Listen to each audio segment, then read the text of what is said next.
தமிழக அரசியலில் கலைஞரை போல கடுமையான எதிர்ப்புக்கு ஆளான ஒரு தலைவர் யாரும் இல்லை என்றுதான் சொல்ல வேண்டும். அண்ணாவின் மறைவுக்கு பிறகு அந்த இயக்கத்துடைய தலைமை பொறுப்பை ஏற்ற போது அவருக்கு எத்தகைய எதிர்ப்புகள் இருந்திருக்கும், விமர்சனங்கள் இருந்திருக்கும். இதையெல்லாம் நாம் மீண்டும் ஒரு முறை பேச வேண்டியிருக்கிறது. ஏனென்றால் மீண்டும் கலைஞர் தேவைப்படுகிறார் தமிழக அரசியலில். இன்றைக்கும் அவர்தான் குறி, தளபதி அவர்களை குறிவைத்து விமர்சிக்கிறார்கள் என்பதை விட முத்தமிழறிஞர் கலைஞரை குறிவைத்துதான் இங்கே எல்லாம் நடக்கிறது, அனைத்தும் நடக்கிறது. தமிழ்நாட்டின் அரசியலில் கருணாநிதி எதிர்ப்பு என்பதுதான் மிக முக்கியமான ஒரு அரசியல். கருணாநிதி எதிர்ப்பு என்பதை விட கருணாநிதிக்கு எதிரான வெறுப்பு என்பதுதான் இங்கே மிக முக்கியமாக கட்டமைக்கப்பட்டது. கலைஞர் என்று சொல்ல அவர்களுக்கு நாக்கூசு. மேடைக்கு மேடை, பல்லாயிரக்கணக்கான மேடைகளில் அவரை கடுமையாக விமர்சித்தார்கள், வெறுப்பை கக்கினார்கள். திருக்குறையில் ஏறி வந்தவர்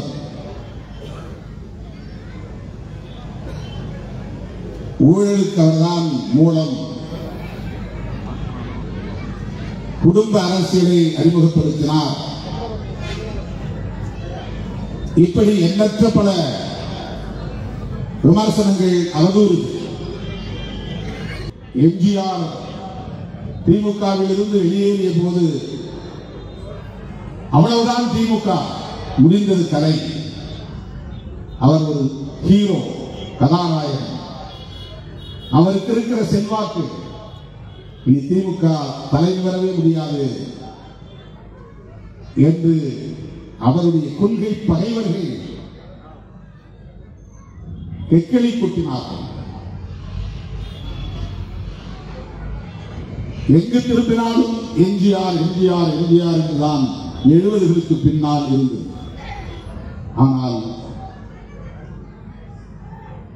கலைஞர் 13 ஆண்டு காலம் அந்த கட்சியை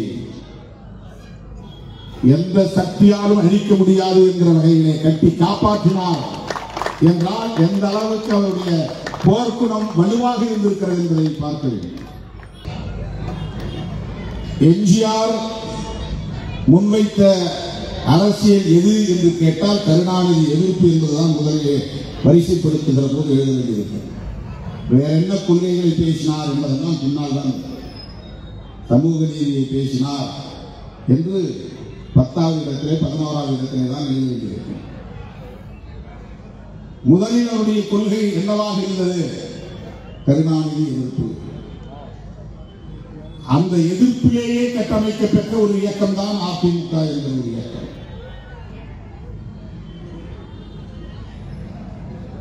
அவரை தேசிய கட்சிகளால் அல்லது பிற சக்திகளால், வெளிப்படையாக சொல்ல வேண்டுமானால் பார்ப்பனிய சக்திகளால் எதிர்கொள்ள முடியவில்லை என்கிற போது திமுகவை உடைத்து ஒரு இயக்கத்தை உருவாக்கி திரைப்படத்தில் மிக பெரும் புகழை பெற்ற ஒரு ஆளுமையை எதிர்ப்புறத்திலே நிறுத்தி கலைஞருக்கு எதிரான வெறுப்பு இங்கே திட்டமிட்டு கட்டி எழுப்பப்பட்டது. கொள்கைகளை பேசுவதை விட கலைஞர் விமர்சனம் தான் அதிகமாக இருக்கும். இந்த கட்சியின் பொதுக்கூட்டங்களில் இன்றைய நாள் வரை, இந்த நாள் வரை, அதன் பிறகு தமிழகத்தில் உருவான கட்சி, நாம் ஒரு விமர்சனமாகத்தான் இதை சுய விமர்சனமாக அல்லது அரசியல் புரிதலுக்கான ஒரு விமர்சனமாக நான் முன்வைக்கிறேன். அதன் பிறகு உருவான ஒவ்வொரு அமைப்பு, அது அரசியல் கட்சியாக இருந்தாலும் சரி, வேறு எந்த வடிவத்தில் உருவான அமைப்புகளாக இருந்தாலும் சரி, அத்தனை அமைப்புகளும் கருணாநிதி எதிர்ப்பு என்பதையே முன்னிறுத்தது. நீங்கள் உற்று பார்த்தால், ஆழ்த்து பார்த்தால், நுட்பமாக பார்த்தால், நுணுக்கி பார்த்தால் எஞ்சியது கருணாநிதி எதிர்ப்பு என்பதாகத்தான் இருக்கும். எம்ஜிஆர் இறப்புக்கும் கலைஞருக்கும் என்ன சம்பந்தம்? எம்ஜிஆர் இறந்ததும் திறந்திருந்தவர்கள் அண்ணா சாலையில் இருந்த கலைஞரின் சிலையை இடித்தார்கள். அவருடைய சிலையின் மார்பிலே ஒருவன் கடப்பாறையை கொண்டு குத்துகிற காட்சி படமாக இன்றைக்கு வெளியே வந்தது. எம்ஜிஆர் உடல் நலிவால் உயிரிழந்தார் என்பது உலகத்துக்கே தெரியும். ஆனால் அந்த தொண்டனின் கோபம் கலைஞருக்கு எதிராக இருந்தது. அவருடைய சிலையை தகர்ப்பதிலே இருந்தது. அந்த அளவுக்கான வெறுப்பு, கலைஞருக்கு எதிரான வெறுப்பு. அப்போது கூட கலைஞர் அந்த தம்பியை முதுகில் குத்தவில்லை, நெஞ்சில் தான் குத்துகிறான், அவனுக்கு என் வாழ்த்துக்கள் என்றுதான் சொன்னார். அந்த அளவுக்கான ஒரு சகிப்புத்தன்மை. சகிப்புத்தன்மை என்பதே ஒரு போர்க்குணம் தான். போராளிகளுக்குத்தான் சகிப்புத்தன்மை இருக்கும். கோழைகளுக்கு உடனே ஆத்திரம் தான் வரும். போராளிகளுக்குத்தான் சகிப்புத்தன்மை வரும்.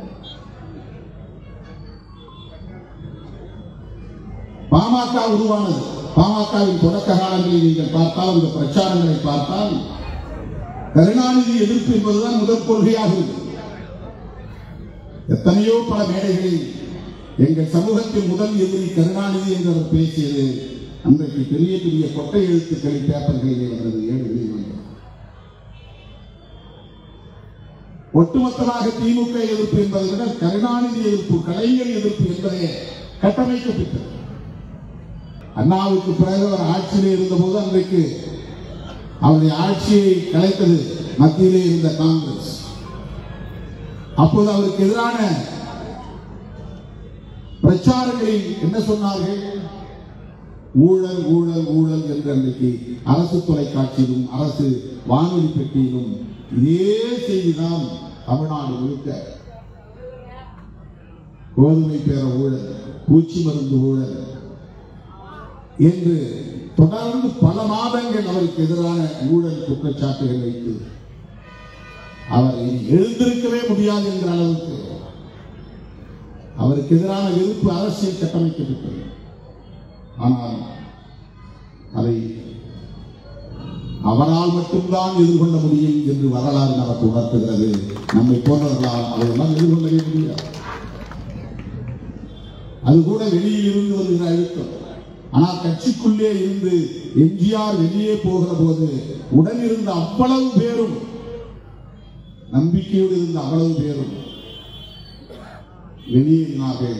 அந்த நேரத்தில் எந்த அளவுக்கான அழுத்தத்தை, மன அழுத்தத்தை எதிர்கொள்ள வேண்டி இருந்திருக்கும் என்பதை எண்ணி பார்க்க வேண்டும். எவ்வளவு மன உளைச்சல் இருந்திருக்கும் என்பதை எண்ணி பார்க்க வேண்டும். வட்டக்கழகத்தில் நம்மோடு பழகிக் கொண்டிருப்பவர்கள் திடீரென்று நம்ம விட்டு வெளியேறி போனால் நமக்கு அதுவே ஒரு பதற்றத்தை தரும், கோபத்தை தரும். என்னடா அரசியல் இது என்று ஒரு விரக்தி ஏற்படும். இப்படி துரோகம் செய்துவிட்டானே என்று நமக்கு மன உளைச்சல் ஏற்படும். ஆனால் அதை தாங்கிக் கொண்டார். அதன் பிறகு அண்ணன் வைகோ, அது ஒரு செங்குத்தான பிளவு. 18 மாவட்ட செயலாளர்கள் வெளியேறிவிட்டார்கள், முன்னணி தலைவர்கள் பலரும் வெளியேறிவிட்டார்கள், இனி அவ்வளவுதான் என்று ஒரு கட்டத்தில் மீண்டும் பேசப்பட்ட நேரம். வைகோவை போல எவராலும் பேச முடியாது. கலைஞருக்கு வயதாகிவிட்டது. அவருக்கு அடுத்த இங்கே பேச்சாற்றல் கம்பீரமான முழக்கத்திற்குரியவர்கள், கர்ஜிக்கக்கூடியவர்கள், வரலாற்றை எடுத்து பேசக்கூடிய அளவுக்கான அரசியல் ஞானம் உள்ளவர்கள் எவரும் இல்லை. இனி கட்சி அவ்வளவுதான் என்று பலராலும் பேசப்பட்ட நேரம். ஆனால் திராவிட முன்னேற்ற கழகம் எவராலும் அசைக்க முடியாத இயக்கம் என்பதை மறுபடியும் உறுதிப்படுத்தியவர் முத்தமிழறிஞர் கலைஞர். அவரிடத்தில் இருந்த அந்த போர்க்குணம் தான். எம்ஜிஆர், வைகோ,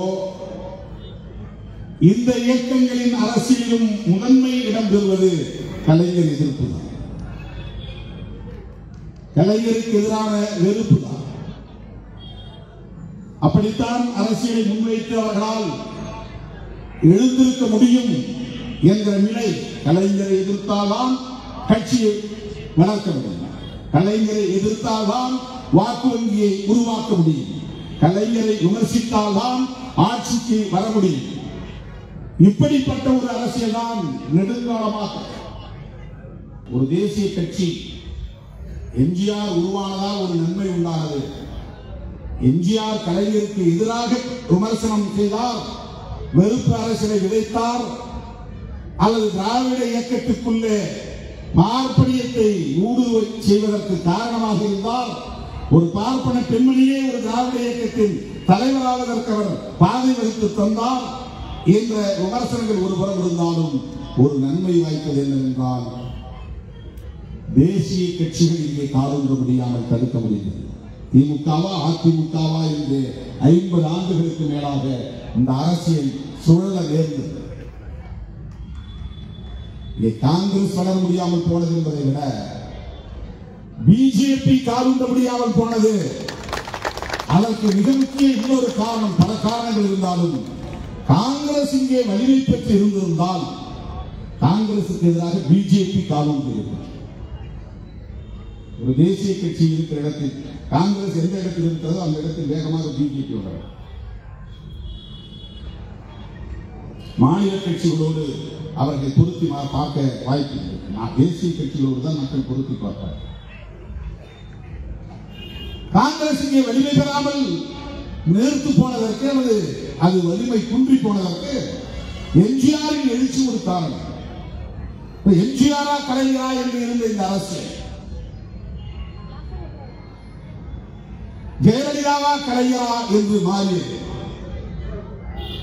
ஆனால் எப்போதும் கலைஞர் தான் அங்கே மையப்புள்ளியாக இருக்கிறார், மைய அரசியலாக இருக்கிறார் என்பதுதான் தமிழ்நாடு அரசியல்.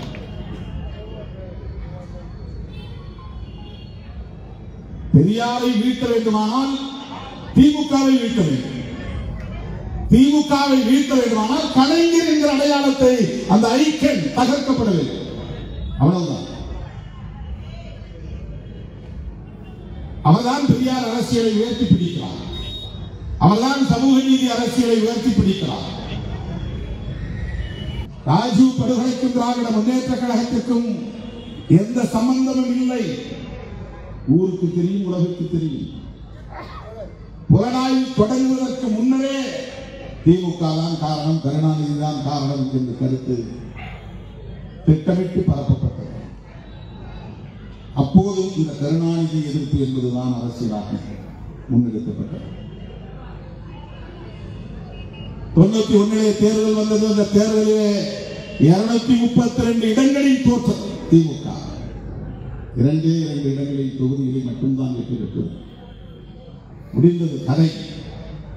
எப்போதே வீழ்த்தியிருக்க வேண்டும், இப்போதுதான் கதை முடிந்தது என்று கொள்கை பகைவர்கள் எல்லாம் கும்மாளம் அடித்தார்கள்.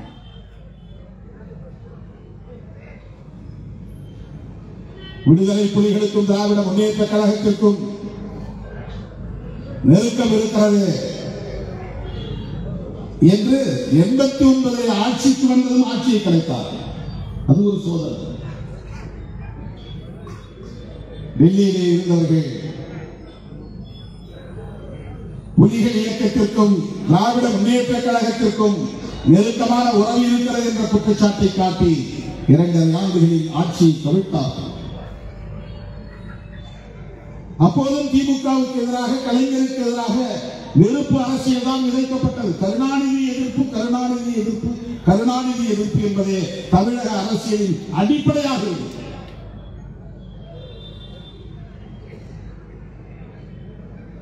அதன் பிறகு ராஜீவ் படுகொலையில் அதுவே முன்னிறுத்தப் பெற்று திமுக மிகப்பெரிய படுதோல்வியை சந்திக்க நேர்ந்தது. ஜெயலலிதா அம்மையார் எம்ஜிஆர் மறைவுக்கு பின்னர் அந்த கட்சியின் தலைமை பொறுப்பை ஏற்றார். ஜெயலலிதா அம்மையாரின் அரசியல் என்னவாக இருந்தது? அவர் பேசிய கொள்கைகள் வரிசைப்படுத்தினால், கொள்கைகளை வரிசைப்படுத்தினால் அதில் முதலிடம் பெறுவது கருணாநிதி எதிர்ப்பாகத்தான். அவர் ஒரு நாளும் எம்ஜிஆராவது கலைஞர் என்பார், ஜெயலலிதா அம்மையார் தன் கடைசி மூச்சு வரை ஒரு நாள் கூட கலைஞர் என்று சொன்னதில்லை. கருணாநிதி என்றே அவருடைய முகத்துக்கு நேராக விரல் நீட்டி பேசக்கூடிய அளவுக்கான வெறுப்பு அவர்களின் அரசியலில் இழையோடியது. முதன்மையாக இருந்தது, மேலாதிக்கம் செலுத்தியது. அது எம்ஜிஆர் தலைமையிலான அதிமுக, அடுத்து ஜெயலலிதா அம்மையார் தலைமையிலான அதிமுக அவர் சில 10 ஆண்டுகள் அதையே முன்னிறுத்தினார். அதன் பிறகு அதையும் தாக்குப்பிடித்து நின்றார். இந்த அம்மையாரையும் எதிர்கொண்டார். அவரை போல எழுத்தாற்றல் பேச்சாற்றல் கொண்ட ஒரு அரசியல் தலைவராக எம்ஜிஆரும் ஜெயலலிதா அம்மையாரும் கிடையாது.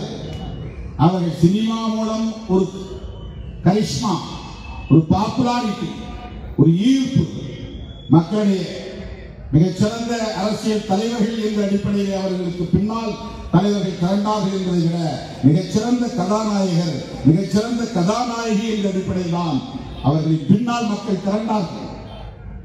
ஆனால் அவர்கள் அதை வைத்து தக்க வைக்க முடியவில்லை. கருணாநிதி எதிர்ப்பு என்பதை மையப்படுத்தியே அவர்கள் வாக்கு வங்கியை தக்க வைத்துக் கொண்டார்கள். ஜெயலலிதா அம்மையார் மறைந்த பிறகு இன்றைக்கு எடப்பாடியாரும் அவருடைய அரசியலை, நீங்கள் நாள்தோறும் பேசுகிற அரசியலை பாருங்கள். கொள்கைகளை பேசுவதை விட திமுக எதிர்ப்பு அல்லது கருணாநிதி எதிர்ப்பு என்பதுதான் அதில் முதன்மை இடம் பெற்றிருக்கிறது. இதற்கிடையே இன்னொன்றை முக்கியமாக நீங்கள் புரிந்து கொள்ள வேண்டும். 2009 ஈழத்திலே படுகொலை, இனப்படுகொலை நடந்தது. முள்ளிவாய்க்கால் இனக்கொலை. அப்போது கலைஞர் முதல்வராக இருந்தார். காங்கிரஸ் அப்போது கூட்டணி. அந்த முள்ளிவாய்க்கால் இனப்படுகொலை எந்தெந்த கட்டங்களை தாண்டி அந்த பரிணாமத்திற்கு வந்திருக்கிறது என்பதை ஈழ விடுதலை போராட்ட களத்தில் இருந்த ஒவ்வொருவரும் நன்கு அறிவார்கள். அந்த யுத்தத்தில் எத்தனை நாடுகள், உலக நாடுகள் பங்கேற்றன? அமெரிக்கா, கனடா போன்ற நாடுகள் உட்பட, இந்தியா மட்டுமல்ல, ஏறத்தாழ 22 நாடுகள் ஒன்று சேர்ந்து புலிகளை அழிக்கிற அந்த களத்திலே நின்றார்கள். இந்த வரலாற்றை அறிந்தவர்கள், நுட்பமாக உணர்ந்தவர்கள் இந்த உண்மையை உணர்வார்கள்.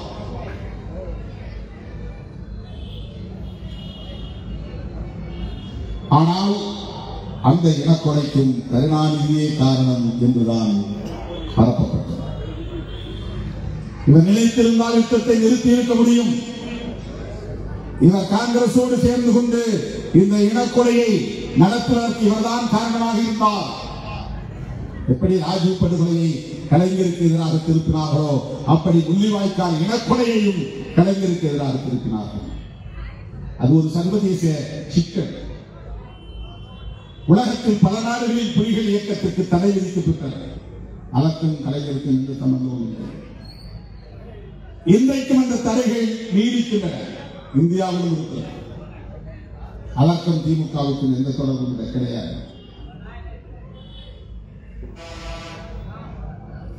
ஈழத்தமிழர்களுக்காக ஆட்சியை இழக்கக்கூடிய, ஒரு முறை ஆட்சியை இழக்கக்கூடிய, பறிக்கக்கூடிய சூழல், இன்னொரு முறை படுதோல்வியை சந்திக்கிற சூழல் 91 தமிழ்நாடு முழுவதும் திமுக கொடிக்கம்பங்கள் வெட்டி சாய்க்கப்பட்டன. அலுவலகங்கள் சூறையாடப்பட்டன. திமுக தான் ராஜீவ் படுகொலைக்கு காரணம் என்று திரும்ப திரும்ப பரப்பப்பட்டன. அதை போல இந்த இனக்கொலை நிகழ்ந்த போது உன்னபடியே நான் அதிர்ந்து போனேன். எப்படி இப்படியெல்லாம் இவர்கள் அரசியல் பேசுகிறார்கள். இன்றைக்கும் புலம்பெயர்ந்த தமிழர்களிடையே கருணாநிதி எதிர்ப்பு என்பதை ஆழமாக வேரோட செய்துவிட்டார்கள். இந்த முள்ளிவாய்க்கால் இனக்கொலைக்கு கலைஞர்தான் காரணம் என்று உலகம் முழுவதும் பரப்பிவிட்டார்கள்.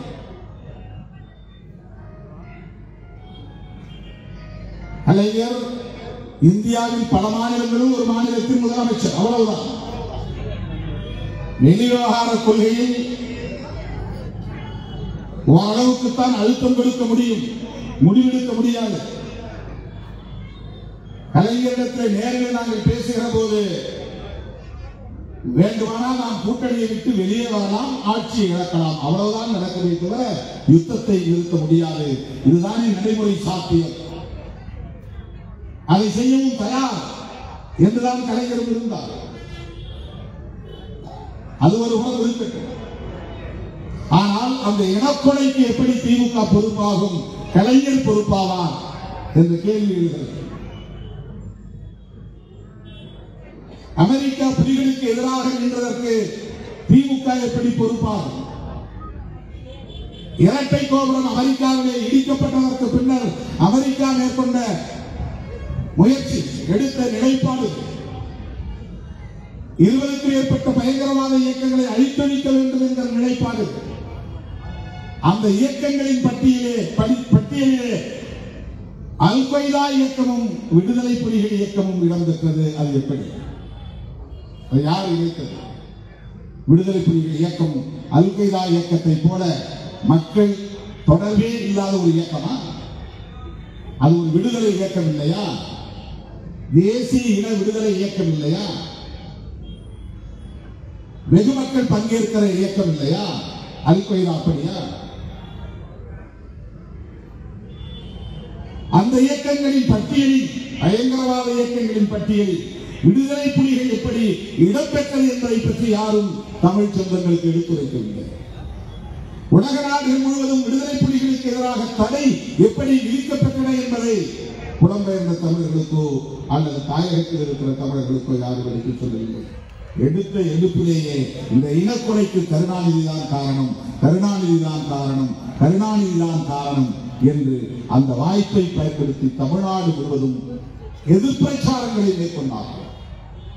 அவர் தலைவராக பொறுப்பேற்ற காலத்தில் இருந்து அதற்கு முன்பிருந்தே அவர் குறிவைக்கப்பட்டு புதுச்சேரியில் தாக்கப்பட்டார். கோட்டூர் புறத்திலே கொலை செய்யக்கூடிய அளவுக்கான தாக்குதலுக்கு ஆளாக்கப்பட்டார் என்பதிலிருந்து நீங்கள் பார்த்தால் கலைஞர் எதிர்ப்பு என்பதுதான் தமிழ்நாட்டு அரசியலின் மிக முக்கியமான ஒரு நிலைப்பாடாக இருக்கிறது.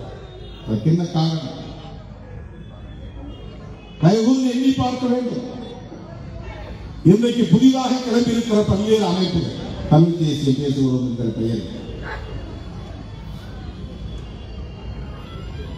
தமிழ் தேசியத்தின் உண்மையான எதிரி யார் என்பதை மக்களுக்கு சொல்லாமல் தமிழ் தேசியத்தின் எதிரியே திமுக தான், கலைஞர் தான் என்று சொல்லக்கூடிய அளவுக்கு அவருக்கு நினைவு சின்னம் வைத்தால் அதை வந்து உடைப்போம் என்று வெறுப்பை உமிழக்கூடிய அளவுக்கு எல்லோரும் சொல்வார்கள், எம்ஜிஆர் இருந்த வரையில் கலைஞரால் இரட்டையை வீழ்த்த முடியவில்லை என்று. இல்லை, கலைஞர் இருந்தபோது, எம்ஜிஆர் இருந்தபோது ஒரு நாடாளுமன்ற பொதுத் தேர்தலில் அதிமுக 2 இடங்களில் தான் வெற்றி பெற்றது. அனைத்து தொகுதிகளிலும் தோல்வியை தழுவியது. இரட்டை இலை எம்ஜிஆர் இருந்த போதே தோல்வியை தழுவியது என்பதற்கு ஒரு சான்று. அதன் பிறகு எம்ஜிஆர் 35% இருந்த ஓபிசிக்கான இடஒதுக்கீட்டை 50% உயர்த்தினார். 25% இருந்த இடஒதுக்கீட்டை 35% உயர்த்தியவர் கலைஞர். 16% இருந்த இடஒதுக்கீட்டை பட்டியல் சமூகத்தினருக்கு, பழங்குடியினருக்கு 18% உயர்த்தியவர் கலைஞர். பிறகு பழங்குடி மக்களுக்கு என்று தனியே ஒரு விழுக்காடு, அது 18+1 19 விழுக்காடாக உயர்த்தியவர் கலைஞர்.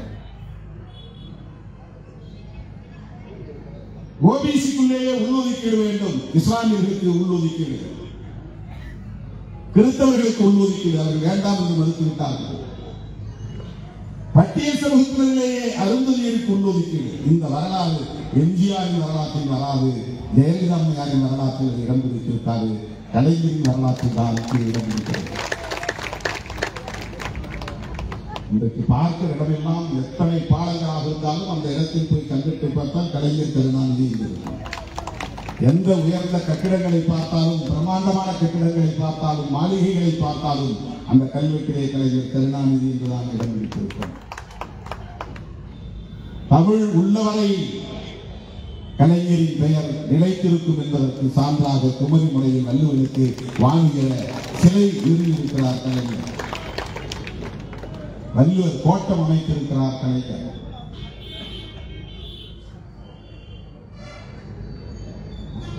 வளர்ச்சி பணிகளில் எவ்வளவு அக்கறை செலுத்தி இருக்கிறார், இதை யாரும் பேசியதில்லை.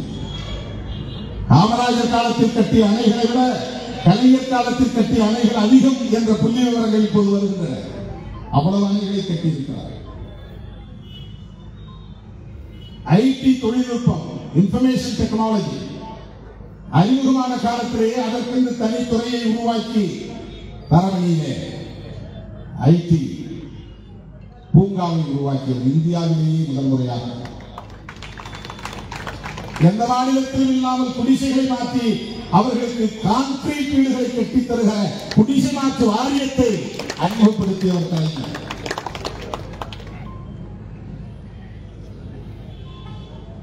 அவரிடத்தில் எந்த அளவுக்கு சமூக நீதி பார்வை இருந்தது, பெரியார் அரசியல் அவரை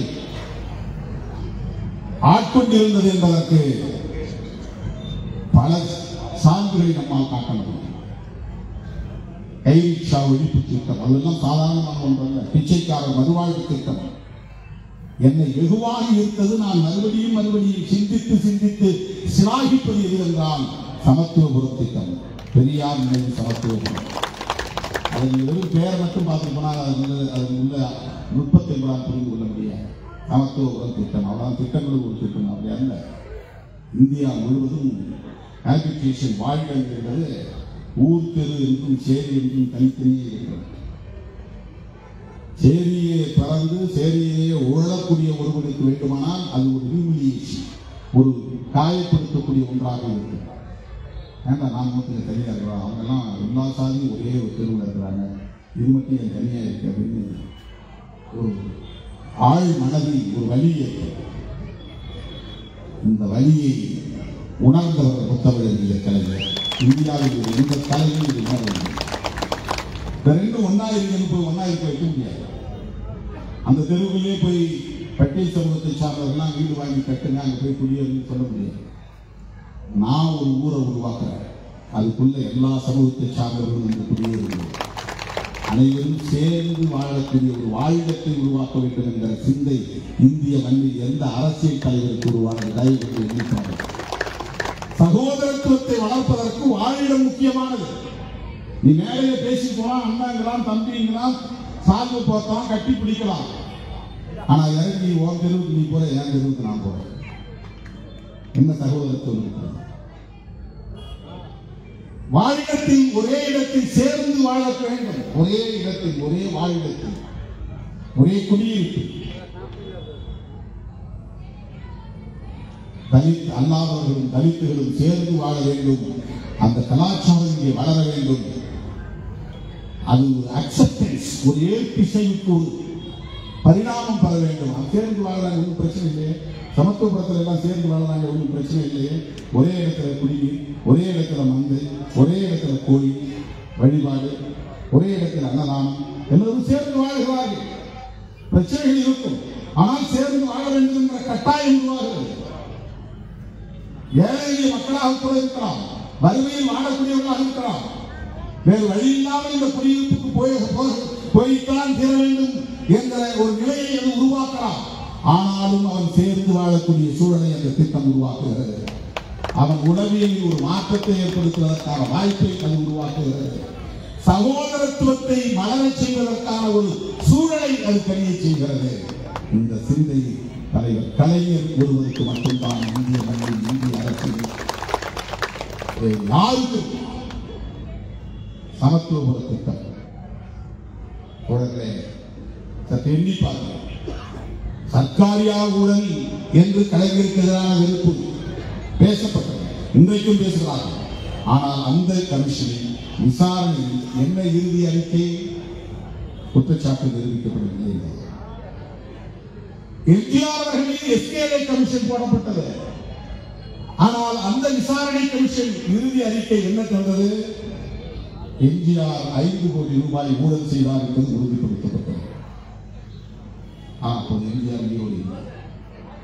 ஒரே ஒரு நபர் கூட எம்ஜிஆர் அவர்களை பற்றி ஒரு எதிர்மறையான விமர்சனம் செய்ய தமிழகத்தில் ஒரு அமைப்பும் கிடையாது, ஒரு கட்சியும் கிடையாது, ஒரு தலைவரும் கிடையாது.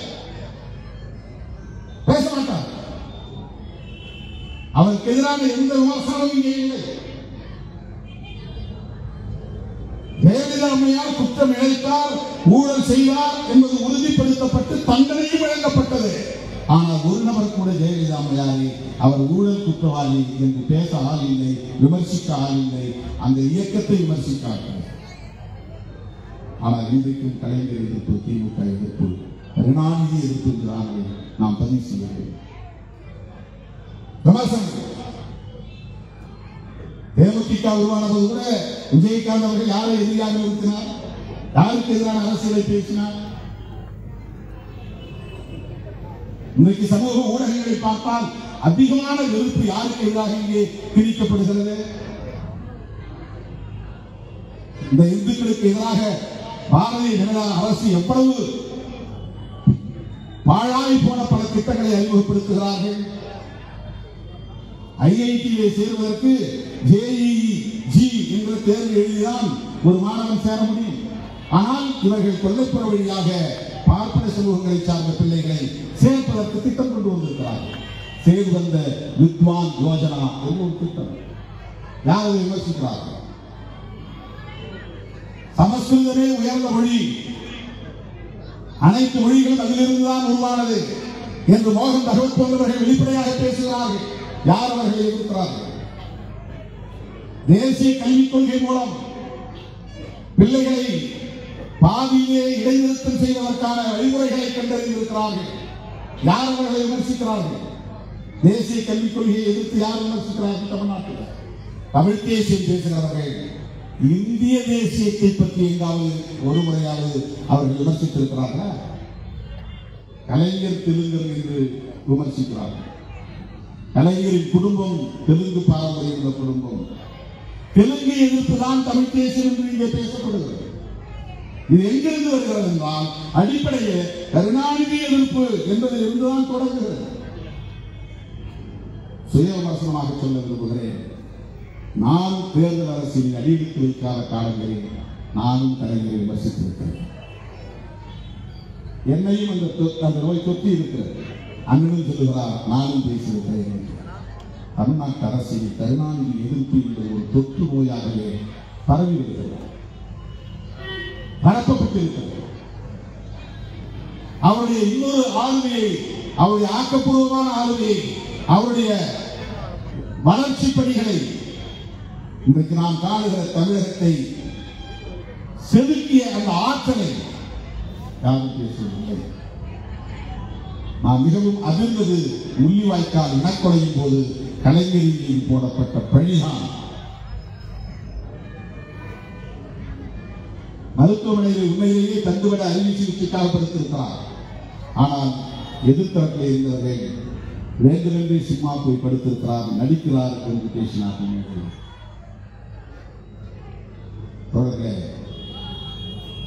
இதையெல்லாம் நீங்கள் கூட்டி கழித்து பார்த்தால் நான் மேடைக்காக பேசுவது போல் உங்களுக்கு தோன்றவில்லை. திமுக கூட்டணி இருப்பதால் பேசுகிறேன் என்பதை போல் தோன்றவில்லை. இதை நானே எனக்குள் திரும்ப திரும்ப யோசித்து பார்க்கிறேன். ஒரு ஆய்வாக நான் செய்து பார்க்கிறேன். கருணாநிதி எதிர்ப்பு என்பது ஏன் இந்த அளவுக்கு இந்த மண்ணிலே நிலைநாட்டப்பட்டிருக்கிறது என்றால் அவர் உள்வாங்கி இருக்கிற அரசியல் விளிம்பு நிலை மக்களுக்கானது, எளிய மக்களுக்கானது, கடைநிலையில் கிடக்கிற மக்களுக்கான ஒரு அரசியல். இரண்டாவது, அவரிடத்தில் இருந்த அந்த நிலையான போர்க்குணம்.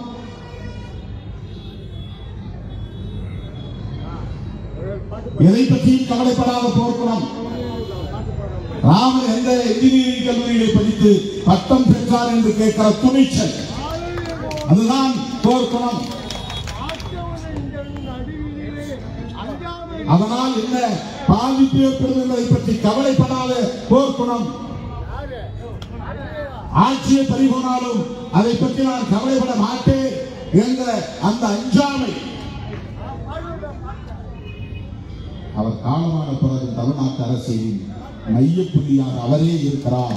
தளபதி அதை கையாளுகிறார், அதை எதிர்கொள்கிறார். கலைஞரின் நீட்சியாக தளபதி இந்த களத்திலே இருக்கிறார். கலைஞர் மிகச் சரியான ஒரு தலைவரை தமிழ்நாட்டுக்கு ஒப்படைத்து விட்டு சென்றிருக்கிறார் என்பதை நம்மால் புரிந்து கொள்ள முடிகிறது.